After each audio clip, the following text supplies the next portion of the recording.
Ji thank you. अब हम बात करते हैं कि हमने पढ़ा था म्यूचुअल इंडक्शन। हमने फर्स्ट लेक्चर जिस दिन इस टॉपिक का लिया था यानी इलेक्ट्रोमैग्नेटिक इंडक्शन का, उस दिन हमने पढ़ा थे method to produced induced EMF.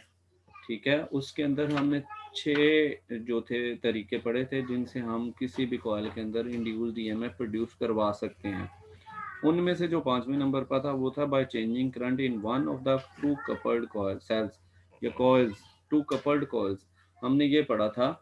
उसमें हमने ये पढ़ा था कि हम 2 कपल्ड कॉइल्स लेते हैं। कपल्ड कॉइल्स का मतलब वो एक दूसरे के करीब करीब पड़ी हुई हैं। जो हमारे पास जो पहले वाली कॉइल है उसको हमने प्राइमरी कॉइल कहा था, जो दूसरे वाली थी उसको सेकेंडरी कॉइल कहा था। और हमने प्राइमरी कॉइल के अंदर रियोस्टेट के जरिए करंट चेंज किया था, तो सेकेंडरी कॉइल के अंदर इंड्यूस्ड ईएमएफ प्रोड्यूस हुई थी। तो इसका नाम हमने म्यूचुअल इंडक्शन रखा था। वहाँ जस्ट हमने इसको थ्योरेटिकली डिस्कस किया था। आज हम उनसे रिलेटेड जो इक्वेशन है या कोई उसकी कोई इक्वेशन बनती है उसको भी साथ डिस्कस करेंगे। तो यहाँ पर मैं सबसे पहले इसकी डेफिनेशन डिस्कस करता हूँ। डेफिनेशन जो आपके पास है इसकी,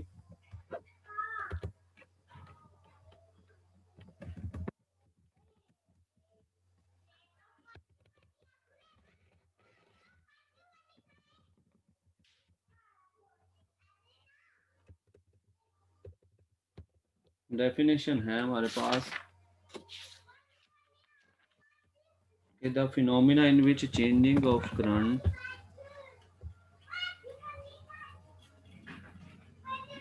इशू आ रहा है ये, जी शो हो गया। डेफिनेशन की हम बात करते हैं। The phenomena in which a changing current in one coil induced an EMF in another coil is called mutual induction. ये हमने पहले दिन भी इसके बारे में डिस्कस किया था।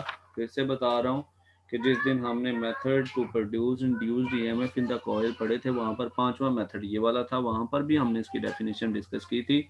यहाँ पर जस्ट दोबारा हम उसको रिमाइंड कर रहे हैं। ठीक है, उसके बाद इसकी एक्सप्लेनेशन है। सेम वही हमारे पास डायग्राम है। हमारे पास 2 कपल्ड कॉइल्स हैं।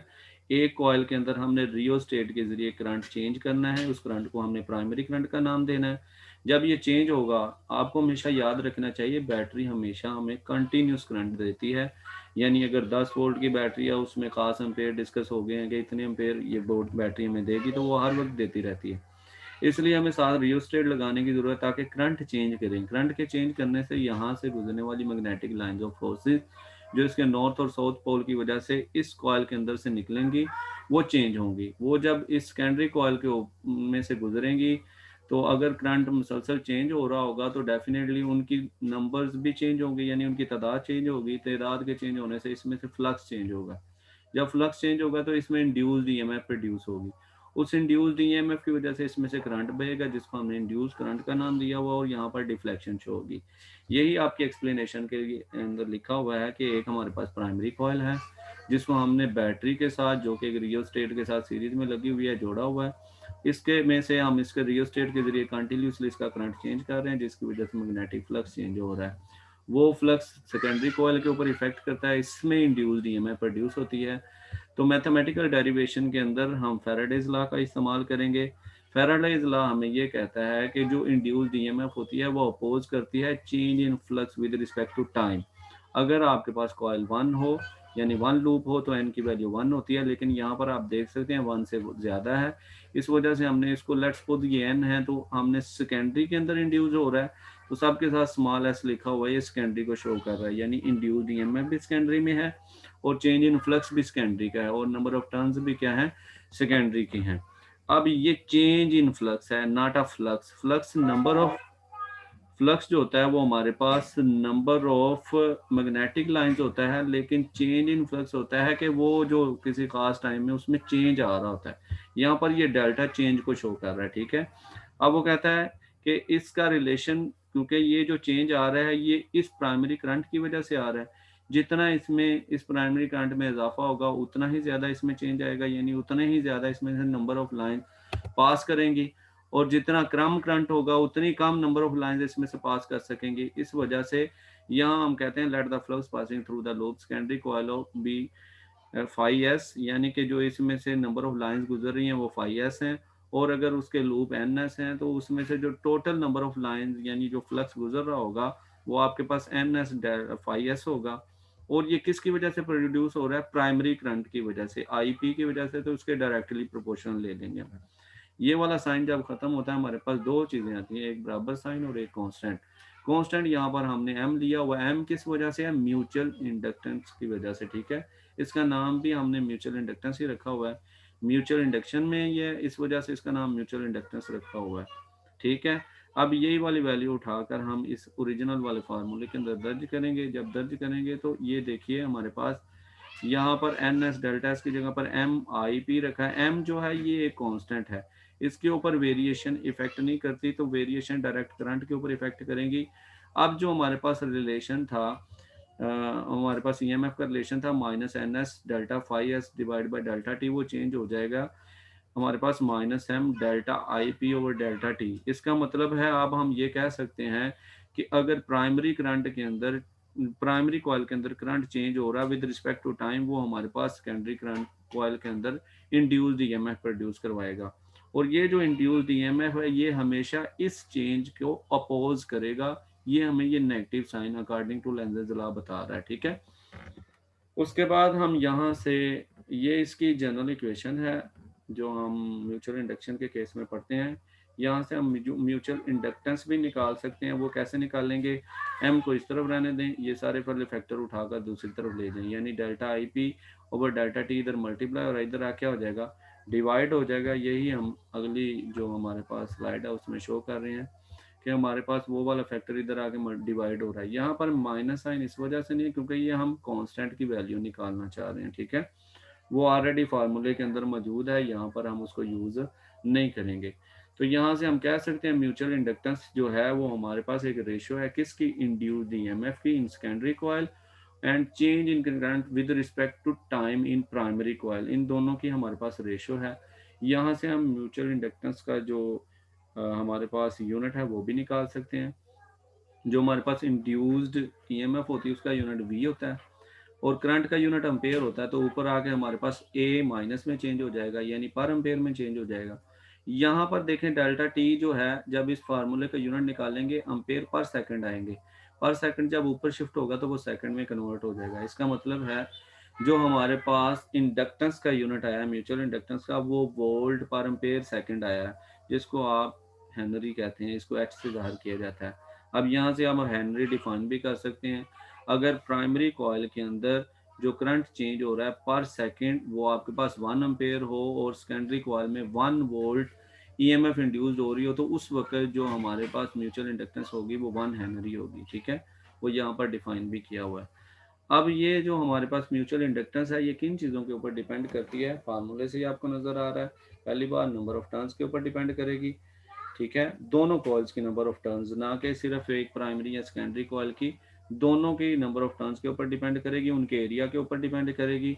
अब क्योंकि हम ये म्यूचुअल इंडक्टेंस की बात कर रहे हैं तो ये जितने एक दूसरे के ज़्यादा करीब होंगे उतनी ज़्यादा मैग्नेटिक लाइंस ऑफ फोर्सेस गुजरे उसमें से पास करेंगी सेकेंडरी में से। इस वजह से क्लोजनेस ऑफ कॉइल के ऊपर भी डिपेंड करती है। और सबसे लास्ट में ये हमारे पास जो म्यूचुअल इंडक्शन है इसके केस में भी और सेल्फ इंडक्शन के केस में भी, जिस मटेरियल के ऊपर, जिस कोर मटेरियल के ऊपर इस कॉइल को बाउंड किया होता है उसकी नेचर के ऊपर भी डिपेंड करती है, यानी कि वो कितना मैग्नेटिक फील्ड को अलाउ करता है अपने अंदर से गुजरने में, तो वो उसके ऊपर डिपेंड करती है। इसलिए nature of core material upon which the two coils are bound, ये इस पे डिपेंड कर रही होती है, ठीक है। जो हमारा अगला टॉपिक है वो एज इट इज है, लेकिन उसके अंदर हमारे पास जो कॉइल है वो दो की बजाय एक है, यानी एक कॉइल के अंदर हमने क्या किया? करंट को चेंज किया और उस करंट के चेंज की वजह से उसमें मैग्नेटिक फ्लक्स चेंज हुआ। मैग्नेटिक फ्लक्स के चेंज होने की वजह से उसी के अंदर इंड्यूस्ड ईएमएफ प्रोड्यूस होगी, ठीक है। वो हम अगला टॉपिक जो है हमारा वो सेल्फ इंडक्शन का है, उसकी बात करते हैं। सेल्फ इंडक्शन से मुराद एक कॉइल, उसी के अंदर करंट को चेंज किया, उसी के अंदर इंड्यूस्ड ईएमएफ प्रोड्यूस होगी। तो सबसे पहले हम इसकी डेफिनेशन डिस्कस करते हैं। The phenomena in which a changing current in one coil induced an EMF in itself is called the self induction, ठीक है। अब इसकी एक्सप्लेनेशन में हमारे पास डायग्राम वही होगी लेकिन हमारे पास सेकेंडरी जो कॉइल है वो मौजूद नहीं है। यहाँ पर देखें रियोस्टेट एज इट इज लगा हुआ है। रियोस्टेट का बुनियादी मकसद मैंने आपको बताया है कि चेंजिंग करंट हमें दे, ना कि सेम करंट दे। यहाँ पर इसकी मैथमेटिकल डेरिवेशन के अंदर थोड़ी सी गलती है, मैं आपको बता देता हूँ। यहाँ पर आपने लिखा हुआ है according to Faraday law the electromagnetic induction the induced EMF in the secondary coil. Secondary coil नहीं है, यहाँ पर आप प्राइमरी कॉइल ही लिखेंगे या the given in the coil लिख लें। ये सेकेंडरी का जो है यहाँ पर ये इसको खत्म कर दीजिएगा। Is directly proportional to the rate of change of magnetic flux through the coil. यानी यहाँ पर ये सेकेंडरी और ये सेकेंडरी दोनों खत्म कर दीजिएगा। ये बाय मिस्टेक बुक के अंदर लिखा हुआ है, तो आप इसको चेंज कर सकते हैं, ठीक है। अकॉर्डिंग टू फैराडे लॉ जो आपके पास रिलेशन एग्जिस्ट कर रहा है वो एज इट इज है। ये सेकेंडरी और ये सेकेंडरी इसको आप खत्म कर लीजिएगा। यहाँ पर एल साइन किस वजह से, वो at the end of topic में आपसे डिस्कस करूंगा, तो इंशाल्लाह हम इसकी वजाहत कर देंगे। एल बेसिकली यहाँ पर किस वजह से है वो यहाँ पर एक्सप्लेन भी कर दिया है, तो हम अगली यहाँ पर जब पहुँचते हैं तो बताते हैं। अब सेम प्रोसेस है। यहाँ पर लास्ट टाइम में क्या था, यहाँ पर हमारे पास जो चेंज इन फ्लक्स था वो सेकेंडरी का था और जो इंड्यूस्ड ईएमएफ वो भी सेकेंडरी की थी, ऐसा ही है। और यहाँ पर एन एस लिया हुआ था वो सेकेंडरी के लिए था। यहाँ पर कॉइल ही एक है, तो हमें इसे प्राइमरी और सेकेंडरी में चेंज करने के बजाय डायरेक्टली हमने लिखा हुआ है एन, मतलब एन से मुराद इस कॉइल के number of turns, delta phi से मुराद इसके अंदर जो चेंज इन फ्लक्स आ रहा हो डेल्टा टी उस टाइम को जाहिर कर रहा है, ठीक है। दोबारा से वही लाइन है, if the magnetic flux through one loop of the coil is phi and N are the total number of turns of the coil then the total flux through the coil will be N phi. ये depend किसके ऊपर करता है, इस current के ऊपर जो इसमें से पास कर रहा है, जिसके चेंज की वजह से हमारे पास फ्लक्स में चेंज आ रहा था। और जब ये साइन खत्म करते हैं तो हमारे पास दो चीजें आती हैं। यहाँ पर एल जाहिर कर रहा है इंडक्टेंस को, सेल्फ इंडक्टेंस को, ठीक है। इस वजह से यहाँ पर हमने एप्सिलॉन के साथ एल लिया हुआ है। इसके अलावा एट द एंड इस टॉपिक आप पढ़ेंगे, जो इस तरह का कॉइल होता है जिसमें सेल्फ इंडक्टेंस होती है उसको आप इंडक्टर भी कहते हैं। इंडक्टर को एल से जाहिर किया जाता है, ठीक है। यानी कि जिस तरह आपके पास रेजिस्टेंस होती है ना, उसका रजिस्टर होता है, इस तरह इंडक्टेंस की बात जब आप करेंगे तो उसके लिए आप इंडक्टर यूज करते हैं। ये रेजिस्टेंस की तरह इफेक्ट करेगा, एट द एंड हम इसको डिस्कस भी करेंगे। वही ला के इस फार्मूले में ऐड किया हमने, वैल्यू दर्ज की और दोबारा से ये एन हमारे ये हमारे पास जो एन है ये नंबर ऑफ टर्न्स हैं, इसके ऊपर वेरिएशन इफेक्ट नहीं करती। इसको उठाकर हम इधर ले आएंगे, इसको एल जो है इसके ऊपर वेरिएशन इफेक्ट नहीं करती है, एल को बाहर ले आएंगे, डेल्टा आई के ऊपर इफेक्ट करेगा। अब ये देखें, ये हमें बता रहा है कि किसी भी कॉइल के अंदर जब करंट चेंज होता है तो उसके अंदर ईएमएफ इंड्यूस होती है और वो ईएमएफ इस चेंज को अपोज करती है नेगेटिव साइन के जरिए। इससे उसकी वजाहत हो रही है। अब हम चलते हैं सेल्फ इंडक्टेंस की तरफ। ये भी सेल्फ इंडक्टेंस क्या है, ये भी रेशो है इंड्यूस्ड ईएमएफ की और change in current in the same coil, ठीक है। और उसके बाद इसका यूनिट भी सेम है क्योंकि इसका unit volt per ampere second है। इसको हमने म्यूचुअल इंडक्टेंस के केस में कहा था हेनरी के बराबर होता है। इसका मतलब है कि आपके म्यूचुअल इंडक्टेंस और जो सेल्फ इंडक्टेंस है उन दोनों का यूनिट सेम है, जिसको हमने हेनरी यानी एच से जाहिर करते हैं। अब ये म्यूचुअल इंडक्टेंस के अंदर दूसरी कॉइल मौजूद नहीं है, इसका मतलब है उनकी क्लोजनेस जो है वो वाला फैक्टर खत्म हो जाएगा, बाकी तीनों जो हैं वो इसकी डिपेंडेंस में आएंगे। Number of turns of the coil, area of cross section of the coil, nature of core material using, यहाँ पर using ferromagnetic material for core the magnetic flux and hence the inductance can be increase. Ferromagnetic material जो होते हैं वो अपने अंदर से magnetic lines of forces को पास करने देते हैं। इस वजह से अगर भी किसी भी मटेरियल की इंडक्टेंस बढ़ाना चाहते हैं तो आप उसकी कोर मटेरियल में फेरोमैग्नेटिक मटेरियल ले सकते हैं, ठीक है। इसमें एक अजाफी टॉपिक जो है, जो अजाफी हेडिंग्स जो हैं वो नीचे दी हुई हैं। Induced EMF as a back EMF. Back EMF क्या होता है कि आप किसी चीज़ को फॉरवर्ड करवाना चाहें और कोई चीज़ उसको रिवर्स करवाना चाह रही हो तो उसको उसकी बैक कहते हैं, यानी कि बैक इफेक्ट कहते हैं।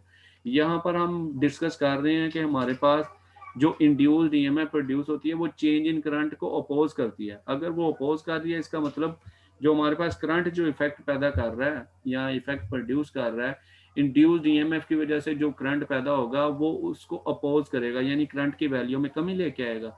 जब कमी लेके आएगा तो आप इसको फिर उस इंड्यूस्ड ईएमएफ को इंड्यूस्ड ईएमएफ की बजाय बैक ईएमएफ कहेंगे, ठीक है।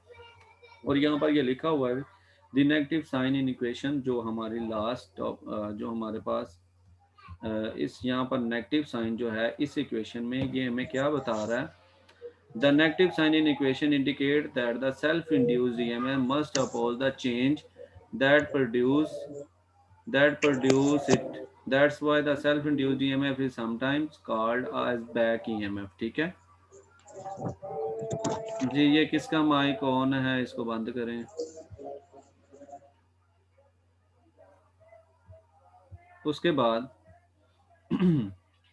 this is accordance with the Lenz's law. If the current is increased, the induced EMF will be opposite to the that of battery and यानी कि अगर आप उसको जो करंट प्रोवाइड कर रहे हैं बैटरी का उसको बढ़ाते जाएंगे तो ऑपोजिशन जो होगी उसमें जो बैक ईएमएफ के तौर पर प्रोड्यूस हो रही है वो भी बढ़ती जाएगी और इस तरह क्या होगा कि वो बैटरी को ऑपोजिशन देगा यानी बैटरी को वर्क नहीं करने देगा। उसके बाद यहाँ पर हम एक नई टर्म डिफाइन करते हैं। जिस तरह हमारे पास रेजिस्टर्स होते हैं इसी तरह इंडक्टर्स भी क्या कर रहे हैं, इंडक्टर्स के अंदर ये बैक ईएमएफ के फैक्टर की वजह से ये भी बतौर रजिस्टर वर्क करते हैं, लेकिन हम इनको रजिस्टर नहीं कह सकते क्योंकि वो और चीज़ है और ये और चीज़ है। ये हमारे पास कॉइल में प्रोड्यूस होती है, वो हमारे पास एक स्पेसिफिक एलिमेंट है जो सर्किट में हम यूज़ करते हैं, इसलिए इसको नाम दिया हुआ है inductor. Due to self inductance coil of wire are known as inductors. यानी कि जो हमारे पास इस टॉपिक के अंदर जो हमने डायग्राम यूज़ की है, जो हमारे पास डायग्राम यूज हुई है ये वाली कॉइल्स को आप इंडक्टर्स भी कहते हैं। ठीक है और इसके साथ हमारा टॉपिक ख़त्म हुआ। ये आपकी असाइनमेंट है। अब आप सबको मैं अलाउ कर देता हूँ कि आप अगर कोई सवाल पूछना चाह रहे हैं तो आप पूछ सकते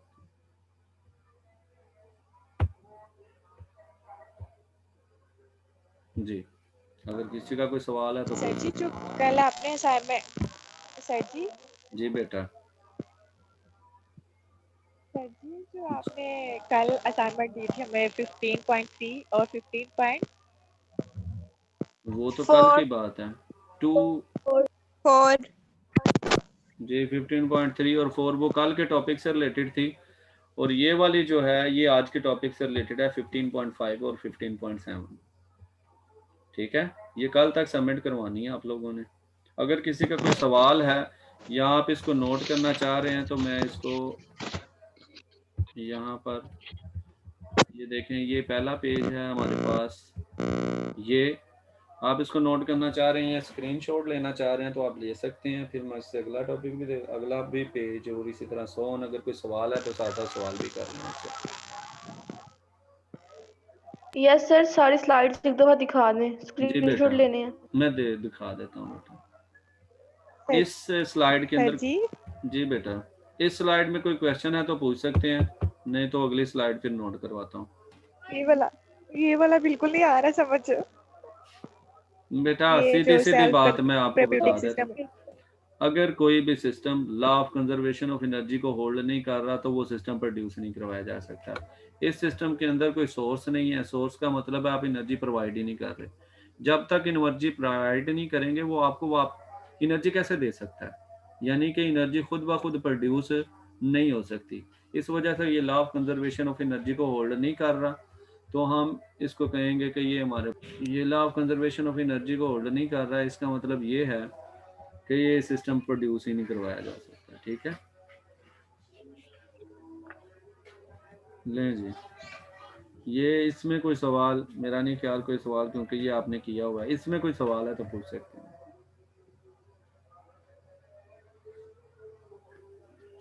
इसको सर ये जो डायरेक्टली प्रोपोर्शनल वाला है ये बता दें। बेटा ये वाला ये इसके बारे में बात कर रहे हैं जी बेटा। ये देखें करंट के चेंज मतलब करंट चेंज करते हैं तो उसमें फ्लक्स प्रोड्यूस होता है ना। इसका मतलब जितना चेंज ज्यादा करेंगे उतना ज्यादा फ्लक्स प्रोड्यूस होगा, तो इसलिए इन दोनों को डायरेक्टली प्रोपोर्शनल लिया हुआ है। ठीक है और नोट कर लिया तो आगे मूव करें।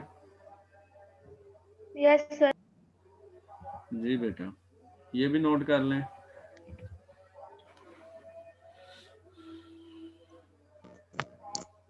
यहाँ पर अगर कोई सवाल है तो पूछ सकते हैं। सर जी जी बेटा सर जी जो पीछे नेगेटिव साइन जो लिखा हुआ था पीछे वो कहाँ गया आप? यही मैंने बताया है, नेगेटिव साइन जो है वो इंड्यूस्ड ईएमएफ के लिए है। ये फार्मूले में ऑलरेडी मौजूद है। हाँ। आप जब कांस्टेंट की यहाँ वैल्यू दर्ज करेंगे तो ये नेगेटिव साइन इसके साथ प्रोड्यूस होगा, तो कांस्टेंट निकालने के लिए हमने उस नेगेटिव साइन को निगलेक्ट किया होगा। ठीक है कांस्टेंट निकालने के लिए नेगेटिव साइन नहीं आएगा? जी, नहीं आएगा क्योंकि वो तो फार्मूले में बेटा मौजूद है ना। ये देखो, आप कोई भी कांस्टेंट निकालते हैं, जी। ठीक है, तो वो यहाँ दर्ज करेंगे तो नेगेटिव साइन खत्म तो नहीं ना हो जाएगा, ये तो ऑलरेडी मौजूद है। इस वजह से इस जो हमारे पास कांस्टेंट आया है म्यूचुअल इंडक्टेंस, इसको निकालने के लिए नेगेटिव साइन को निगलेक्ट किया होगा। ठीक है ठीक है। जी, और कोई सवाल? नहीं तो मैं आगे मूव करवा रहा हूँ। सर बैक ईएमएफ को एक बार रिपीट कर दें। किसको? Back EMF. जी, वहां तक पहुंचेंगे इंशाल्लाह, वो रिपीट करेंगे। ये नोट कर लिया तो आगे मूव करें। Yes sir. Yes sir. ये जो ये भी आपने किया, कर लिया। ये सेम है, यहाँ मैंने आपको बता दिया। ये सेकेंडरी की जगह पर यहाँ इसको कैंसिल कर दें और इस सेकेंडरी को भी खत्म कर दें, बाकी एज इट इज लिख दें। आपका बिल्कुल ठीक है। बुक में ये थोड़ी सी गलती थी, इसलिए मैंने कहा आपसे शेयर कर लूँगा। Magnetic line of forces primary से सेकेंडरी की तरफ जा रही है ना बेटा? सेकेंडरी यहाँ है ही नहीं, यहाँ सिर्फ प्राइमरी है। करंट के चेंज करने से मैग्नेटिक लाइंस चेंज होंगी, यानी मैग्नेटिक लाइंस की नंबर्स वैल्यू चेंज होगी, उस वजह से इसमें इंड्यूस्ड ईएमएफ प्रोड्यूस होगी। ठीक है? नहीं सर, मैं म्यूचुअल इंडक्शन की बात कर रही हूँ इसकी। म्यूचुअल इंडक्शन में ये होता है कि हमारे पास दूसरी कॉइल साथ पड़ी होती है, लेकिन इसमें वो दूसरी कॉइल मौजूद ही नहीं है। जी सर। जी, थैंक यू। जी, यहाँ पर आपने पूछा था कि बैक ईएमएफ इसको क्यों कहते हैं, induced EMF as a back EMF. मैंने आपको बताया है कि बैक का वर्ड हम फिजिक्स के अंदर तब यूज करते हैं जो हमें ऑपोजिशन फ्राहम करे, यानी कि मैं फोर्स लगा रहा हूँ किसी चीज़ को आगे की तरफ धकेलने के लिए, और कोई फोर्स लग रही है वो मुझे पीछे की तरफ धकेल रही है, यूँ समझ लें फ्रिक्शनल फोर्स। तो जो मेरी फोर्स है उसके लिहाज से फ्रिक्शनल फोर्स जो होगी वो बैक फोर्स होगी। ठीक है? यहाँ पर बैक ईएमएफ जो इंड्यूस्ड ईएमएफ है वो बाय डेफिनेशन ही जो जिस वजह से वो प्रोड्यूस हो रहा होता है उसको अपोज कर रहा है। अपोज करने का मतलब ऑपोजिशन फ्राहम कर रहा है, इस वजह से उसको बैक ईएमएफ कहते हैं। ठीक है, इसको नोट कर लें और ये लाजमी नोट कर लें, ये कल आपने सबमिट करवानी है। ये दोनों प्रॉब्लम जो हैं इसके मार्क्स जी, ये मार्क्स मिले? जी, वो जो कॉलेज आपको जो आपका टेस्ट होता है वो टेस्ट तो नहीं होगा ना, तो जाहिर है इसी के जरिए मार्क्स हम आपको देंगे। ठीक है ओके सर। जी बेटा, अब हाजिरी के लिए तैयार हो जाएं, सारे लोग लाइन में आ जाइए। नहीं प्रेजेंट नहीं कहना, मैं खुद ही ले लूंगा। बस मुझे ये बता दें कोई किसी के साथ तो नहीं बैठा हुआ?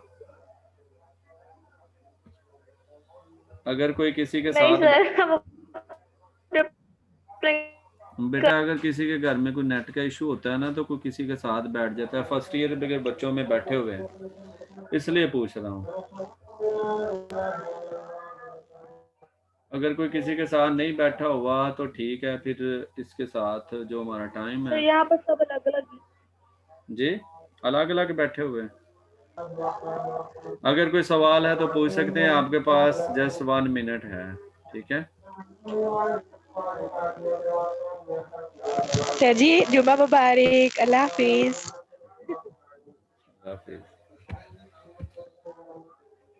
अटेंडेंस तो लेने दो। मैंने ले लिया, 27 लोग हैं आप, अटेंडेंस हो चुकी है।